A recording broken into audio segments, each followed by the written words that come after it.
Good morning. तो सुबह हो चुकी है और ये हमारा भाई जो अगरबत्ती बेचता है, तो उसके मोबाइल में ब्लॉग बना रहा हूँ ताकि आपको अंदाज़ा मिल सके कि उसका रिजल्ट कैसा है। और ये अगरबत्ती बेचता है तो सपोर्ट जरूर से करिए। ये अब डेली ब्लॉग बनाएगा तो मैं इसको 30 रुपये की है ये प्रोडक्ट, 30 रुपये की आएगी। ये 60 रुपये की आएगी। ये 50 की आएगी।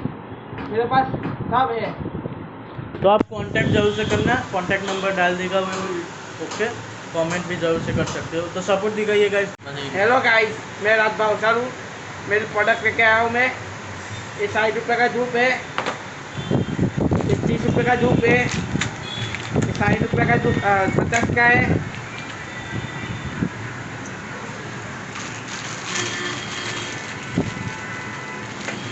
ये 50 की अगरबत्ती है सिख। ये वाला दिखाइए। 50 वाला है अगरबत्ती। और डब्बी भी है मेरे पास।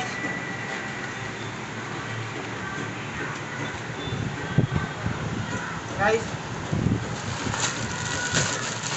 60 रुपये का डब्बी है। ये दूसरा भी आएगा मेरे पास प्रोडक्ट है। ये भी 60 का है। आवड़ी आवड़ी આવડા પર તો બીક લાગતી હતી.